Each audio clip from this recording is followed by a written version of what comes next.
Di sini saya akan coba simulasikan bagaimana cara pemasangan panel listrik secara step by step, teman-teman. Saya harap teman-teman jika ingin praktik secara langsung ikutin pemasangan kabelnya dari awal sampai akhir supaya tidak salah dalam pemasangan kabelnya. Nah, di sini berhubung simulasi bisa lebih menangkap pembelajaran pemasangan panel ini. Panel yang akan saya pasang ini yaitu panel pompa air, bisa di start dengan secara auto ataupun secara manual. Di sini untuk timernya saya menggunakan timer Teben, teman-teman. Sebenarnya masih banyak ya timer-timer secara digital di luaran sana. Tapi jika teman-teman menggunakan timer Teben seperti ini, silahkan diikutin. Bebas mau pakai timer apa saja, terserah teman-teman. Yang penting di sini saya jelaskan yang Teben dulu saja. Nah, apa saja yang harus dipersiapkan dan apa saja yang perlu dipasang di panel ini? Di sini ada MCB, teman-teman. Di sini ada MCB 1 fasa dan di sini juga ada MCB 3 fasa. Teman-teman bisa menyesuaikan untuk MCB 3 fasa ini. Menyesuaikannya seperti apa? Jadi menyesuaikan MCB 3 fasa ini yaitu dengan menghitung atau mengecek daya yang ada di pompanya, besar atau kecil. Tabelnya sudah saya share juga di video sebelumnya, silahkan dicek saja. Untuk berapa ukuran MCB 3 fasa, untuk berapa juga menggunakan MCCB. Nah, di sini karena pompanya wattnya gak terlalu besar, saya menggunakan MCB 3 fasa. Nah, di dalam panel itu teman-teman, ada juga terminal kuningan seperti ini. Ini adalah nanti untuk menggabungkan netral ya di sini, supaya tidak acak-acakan nanti untuk si panelnya. Nah, di sini juga ada rel untuk pemasangan MCB dan MCB 3 fasa. Di sini juga ada rel juga sama untuk pemasangan kontaktor dan si timer Tebennya. Di sini juga ada overloadnya, teman-teman. Nah, untuk ukuran ampere kontaktor juga, teman-teman bisa menyesuaikan si pompanya. Kalau besar ya memakai kontaktor yang lebih besar lagi. Sesuaikan saja, teman-teman. Jadi intinya teman-teman harus menyesuaikan untuk ampernya. Selanjutnya di sini ada namanya kabel duct, teman-teman. Nah, yang pinggir-pinggir ini. Kabel duct ini nanti untuk pemasangan kabelnya, atau kabelnya itu supaya tidak acak-acakan, nanti ada di pinggirnya gitu dipasangin. Kalau teman-teman tidak memakai kabel duct, nanti si kabelnya itu akan acak-acakan. Pemasangannya tidak rata lah. Nanti saya akan coba simulasikan, oke? Nah, ini adalah timer Tebennya. Jadi timer Teben ini teman-teman nanti untuk supaya si kontaktornya ini bekerja secara auto, tergantung settingan dari si timernya ini. Untuk cara setting timer Teben saya juga sudah share di video sebelumnya, silahkan dicek saja teman-teman. Bagaimana cara mengatur si jam ini mau start kapan, mau off kapan gitu. Enaknya dari si timer Teben ini, jika terjadi pemadaman listrik atau tidak ada tegangan di panelnya, si timer Teben ini tetap menghitung waktu karena dalamnya menggunakan baterai, teman-teman. Jadi tetap menghitung, tidak teriset lagi. Berbeda dengan jika teman-teman menggunakan timer Omron contohnya, yang timer delay-relay itu kayak gitu. Nah, kalau itu jika pemadaman listrik pasti ke reset lagi. Kalau ini enggak, teman-teman, lebih enak. Nah, lanjut di sini ini ada lubang hitam. Maksudnya lubang hitam ini adalah lubang panelnya yang nanti menuju ke pompa airnya atau ke motor listriknya. Selanjutnya yang sisi kanan ini ada pilot lamp yang merah, kuning, dan hijau. Merah ini nanti untuk stopnya, kuning untuk overloadnya, dan si hijau ini untuk startnya. Dan teman-teman jangan sampai terpaku dengan lampu ini ya. Kenapa?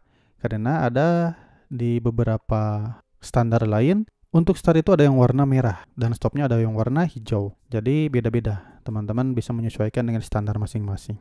Nah, di sini ada yang namanya selector switch, teman-teman. Jadi selector switch ini saya menggunakan yang 3 posisi, yang dimana ada yang sisi kiri ini untuk auto, sisi tengah ini tidak terjadi apa-apa, dan sisi kanan ini untuk manual. Jadi teman-teman bisa memposisikan auto atau manual. Dan di sini ada commonnya, seperti itu. Nah, untuk penjelasan dari panelnya sudah selesai. Sekarang kita lanjut untuk pemasangan kabelnya. Mohon maaf agak panjang karena di sini saya jelaskan secara rinci dan step by step, teman-teman. Sekali lagi, jika teman-teman ingin mempraktikannya, silakan disimulasikan dan silakan dilihat, ditonton dari awal sampai akhir supaya tidak salah, teman-teman. Oke? Nah, jadi yang pertama itu kita selalu ambil dari atas dulu. Yang dimana di sini inputan dari RSTN. Nah, RSTN ini adalah kabel 3 fase yang nanti akan dihubungkan langsung ke MCB 3 fasa. Contohnya seperti ini, teman-teman. Yang R-nya masuk ke inputan MCB 3 fasa, yang S-nya juga, dan yang T. Nah, jadi inputan ini dimasukkan ke MCB 3 fasa yang dari atas. Selanjutnya yang netralnya kita hubungkan ke terminal kuningan ini. Nah, di sini berhubung panel ini ada yang namanya MCB 1 pas. Kita hubungkan saja mau dari R, mau dari S, dan mau dari T. Silahkan teman-teman mau hubungkan dari mana. Karena di sini berdekatan dengan posisi kabel R, maka saya hubungkan dari R, teman-teman. Nah, seperti ini. Jadi tinggal jumperkan saja dari kabel R ke MCB 1 fasa ini, teman-teman. Nah, kayak gini. Nah, sekarang pertanyaannya, buat apa sih si MCB 1 fasa ini? MCB 1 fasa ini nanti untuk mengamankan rangkaian kontrol saja, teman-teman. Jika terjadi korsleting, jika terjadi short circuit di dalam rangkaian kontrolnya, maka nanti untuk mengamankannya adalah si MCB 1 pas ini. Jika teman-teman ingin menambahkan fuse, silahkan teman-teman. Lebih aman lagi, lebih bagus lagi menambahkan fuse. Rangkaiannya beda lagi nanti. Nah, tapi untuk panel kayak gini hanya memakai satu MCB saja sudah aman, teman-teman. Selanjutnya, sekarang kita akan hubungkan output dari MCB 1 fase. Karena di sini saya akan pasangkan rangkaian kontrol dulu. Dari MCB 1 fase ini kita langsung hubungkan saja ke 96. Teman-teman bisa menggunakan ke 95 dulu silahkan. Ke 96 dulu silahkan. Oke. Di sini saya hubungkannya ke 96, teman-teman lihat. Karena 95 dan 96 ini adalah NC overload. Jadi jika terjadi overload nanti maka si 95 dan 96 ini akan terbuka. Posisinya sekarang tertutup nih karena NC normally close. Jika terjadi overload maka nanti akan terbuka sehingga mematikan kontrolnya. Seperti itu. Nah, untuk selanjutnya kita out-kan nih. Out-nya dari 95. Hubungkan dari 95 ke common. Common ini apa sih? Jadi common ini nanti untuk inputan antara auto dan manual ini, teman-teman. Inputan sumbernya. Sekali lagi, jadi dari 95 teman-teman hubungkan ke common selector switch. Nah, sekarang selanjutnya output dari selector switch ini teman-teman mau pasang auto dulu atau manual dulu, bebas. Di sini saya akan hubungkan sisi manual dulu. Manual ini untuk apa? Jadi nanti ketika si selector switch ini diposisikan manual, maka nanti si kontaktor ini akan langsung bekerja, teman-teman. Seperti itu. Cara pasang kabelnya seperti apa? Jadi dari manual sini, lihat. Dari manual sini dihubungkan ke sisi A1 kontaktor. Jadi langsung hubungkan ke A1 kontaktor, yaitu koilnya. Jadi koilnya kontaktor ini biasanya A1 dan A2 kontaktor. Mau ke A1 dulu silakan, mau ke A2 dulu silakan. Terserah teman-teman, sama aja gitu. Karena ini adalah kontaktor yang 220 volt AC. Sekali lagi dari manual yang selector switch dimasukkan ke A1 kontaktor. Seperti itu. Selanjutnya dari A2 kontaktor sini kita langsung hubungkan ke netral, teman-teman. Karena di sini seperti yang sudah saya tadi jelaskan, A1 A2 ini adalah kontaktor 220 volt AC, maka A2 ini langsung dihubungkan ke netral PLN atau ke sumbernya. Nah, jadi manual ini seperti ini sudah cukup sebenarnya, teman-teman. Kalau posisinya seperti ini, nanti jika teman-teman memposisikan ke sisi manual, si selektor ini ya, contohnya klik ke manual, maka nanti si kontaktor ini akan langsung kerja, teman-teman. Nanti si pompanya akan langsung berputar. Seperti itu. Cukup segini saja untuk manual. Gampang sekali, teman-teman. Nah, sekarang kita akan masangkan si posisi auto. Nah, baru nih kalau posisi auto, kita bisa menggunakan timer ini. Jadi timer ini nanti untuk mengatur kapan si kontaktor ini bisa bekerja, kapan kontaktor ini bisa off. Pasangnya kemana? Jadi dari auto sini, lihat teman-teman kabelnya. Dari auto sini pasangkan ke nomor 7, teman-teman. Nomor 7 di timer teben ini. Sekali lagi. Dari auto sini dihubungkan ke nomor 7 sini. Lihat. Kenapa saya ke nomor 7? Lihat saja di sini, teman-teman. Nah, teman-teman bisa lihat di sini. Untuk si timer teben ini, 7 dan 8 ini adalah koilnya, teman-teman. Bisa dipahami ya? Di sini sudah jelas nih untuk wiringnya. 7 dan 8 ini adalah koilnya. Koil yang ini. Sebenarnya mau ke 8 dulu boleh, mau ke 7 dulu boleh. Nah, untuk selanjutnya dari nomor 8 sini langsung hubungkan ke netral, teman-teman. Lihat. Karena kan tadi untuk 7 8 ini adalah koilnya. Koil ini kan butuh yang namanya fasa dan netral, teman-teman. Maka dari itu, dari auto tadi masuk ke 7 lalu ke 8, 8 ini langsung ke netral. Karena netral ini berdekatan dengan kontaktor yang A2 sini, ya kita tinggal jumperkan saja atau hubungkan 8 ke A2. Ini kan nyambung juga ke netral, lihat. Nah, ke sini. Jadi teman-teman gak perlu lagi hubungkan dari nomor 8 masuk ke terminal kuningan yang ada di sini. Kejauhan, teman-teman. Sayang kabel. Bener gak? Dekat saja nih dari 8 ke A2. Kita kan sebagai teknisi itu harus memperhitungkan juga efisiensi kabelnya. Jangan boros-boros, teman-teman.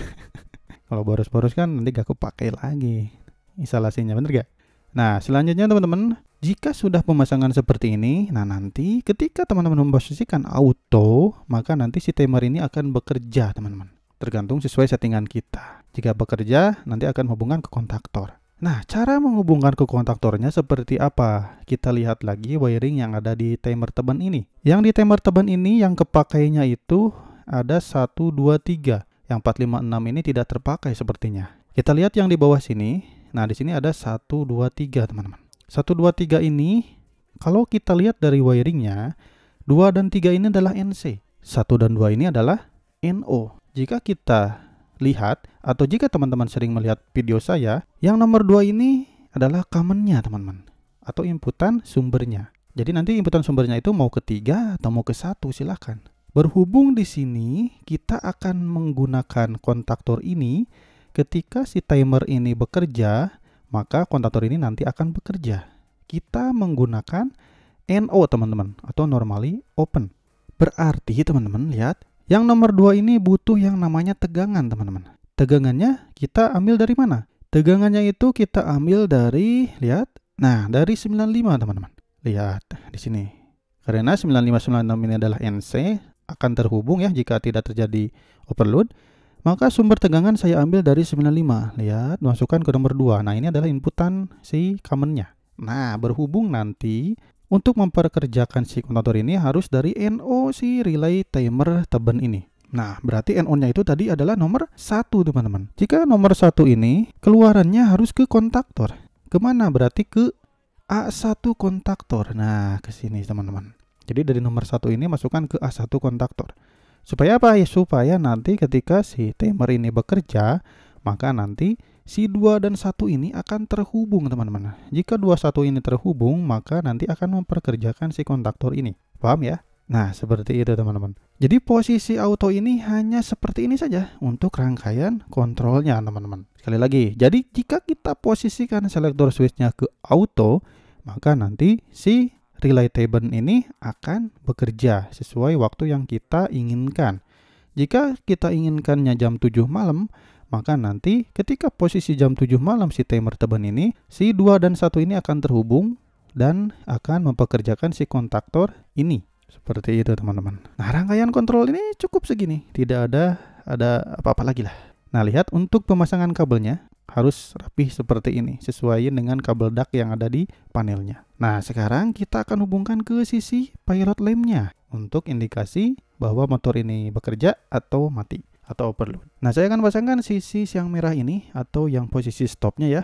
Jadi yang stopnya ini kita ambil tegangannya itu dari NC, teman-teman. NC-nya mana? Yaitu NC kontaktor ini. Ambil tegangannya dari mana? Cukup dari sini saja, lihat. Nah, saya bedakan warna merah supaya teman-teman pada paham. Jadi nomor 2 ini kita hubungkan ke NC nomor 22 si kontaktor. Karena ambil tegangan dari sini, lihat. Nah, kayak gini, irit-irit saja, jumper-jumper saja, teman-teman. Supaya kabelnya irit gitu. Keluaran dari NC sini, lihat, masukkan langsung ke lampu atau ke pilot lamp. Nah, seperti ini. Karena NC ini adalah selalu tertutup atau selalu nyambung lah istilahnya mah. Jadi ketika kita on-kan MCB, maka nanti akan langsung menyala si stopnya ini. Jadi teman-teman bisa mengetahui motor itu stop atau tidak. Selanjutnya sisi overload. Overload itu kita hubungkan dari sini. Nah, beda lagi nih, teman-teman. Perhatikan. Untuk yang sisi overload ini, nanti 98 dan 97 ini adalah NO, teman-teman. Jika terjadi overload, maka nanti si 98 97 ini akan terhubung, teman-teman. Karena posisinya sekarang NO. Ini kan NC 9596. 9798 ini adalah NO, teman-teman. Hubungannya seperti apa? Lihat. Nah, dari 9698 ini kita hubungkan untuk mengambil tegangannya dari MCB sini ya. Lihat. Untuk mengambil tegangan dari situ. Lalu nanti dari 97 ini langsung dihubungkan ke pilot lamp yang sisi overloadnya. Seperti apa? Lihat. Nah, seperti ini. Nah, jadi ketika nanti si posisi overloadnya ini bekerja, maka nanti 9596 ini terbuka, 9798 ini akan tertutup. Sehingga nanti mengalirkan arus masuk ke overload sini, ke indikatornya. Kayak gitu, teman-teman. Nah, sekarang untuk posisi startnya. Untuk posisi start itu gampang sekali teman-teman. Tidak perlu ngambil tegangan. Lihat dulu kabelnya dari mana. Nah, dari sini langsung saja. Di nomor 4 sini. Karena ngambil tegangannya harusnya biasanya dari A1 kalau saya. Jadi ketika si kontaktornya bekerja, nanti di sini akan ada arus. Sehingga arusnya di sini akan mengalir ke sini ke yang warna hijau ini lalu ke lampu. Sehingga ketika kontaktornya bekerja, maka nanti si pilot lamp yang warna hijau ini akan bekerja, teman-teman. Seperti itu.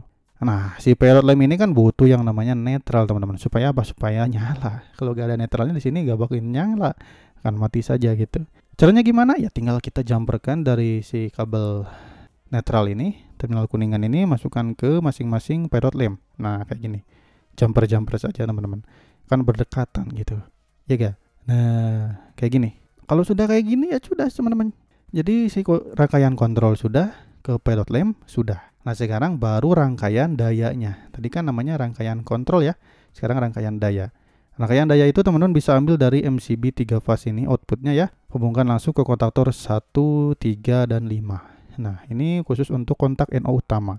Yang NONC ini kan kontak bantu ya, atau auxiliary kontak. Nah, kalau yang 135 ini adalah kontak utama untuk bebannya nanti ke motor 3 fase. Nah, kalau sudah hubungkan ke 135, kita tinggal di sini ya, 246 ini. Langsung hubungan ke motor 3 fase 246 kayak gitu.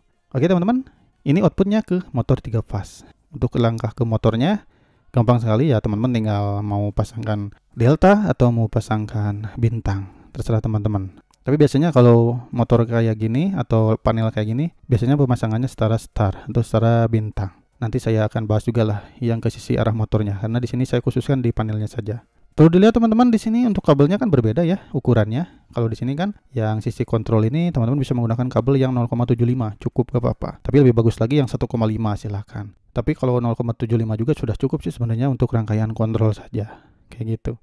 Nah, di sini untuk kabel khusus yang ke motornya ya teman-teman harus sesuaikan dengan daya motornya.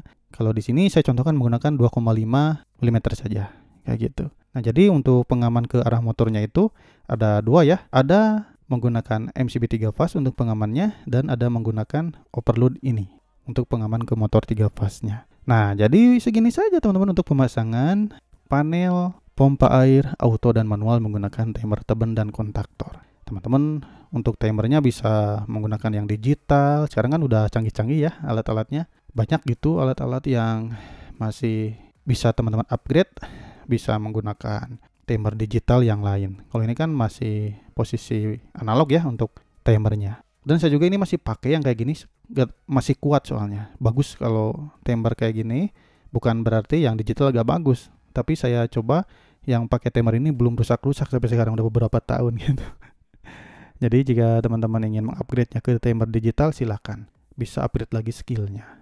Nah, jika teman-teman sudah membuat rangkaian seperti ini, kontrolnya sudah oke, jalur-jalur kabelnya sudah oke, kita rapihkan kabel ductnya dengan cara ditutup saja. Nah, kabel ductnya ditutupnya supaya lebih rapi. Nah, kalau kayak gini kan kabel-kabel yang ada di sini tidak terlihatan, jadi lebih enak dipandang teman-teman. Kerapihan itu adalah paling nomor 1 untuk teknisi listrik, apalagi teknisi instalasi panel.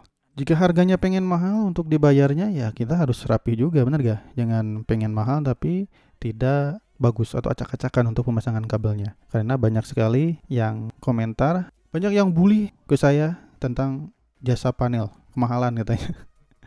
Ya kalau misalnya skillnya kita oke kan, mahal juga gak apa-apa. Yang penting kita bisa bertanggung jawab atas apa yang kita pasang di panel tersebut. Jika terjadi apa-apa kita bisa memperbaikinya. Oke, mungkin segitu saja teman-teman, mudah-mudahan bermanfaat teman-teman. Jika teman-teman masih ada yang perlu ditanyakan, silahkan komentar saja di bawah. Jika pengen request panel apa yang saya akan buat, silahkan teman-teman, nanti saya buatkan. Terima kasih, ditunggu untuk video saya yang selanjutnya.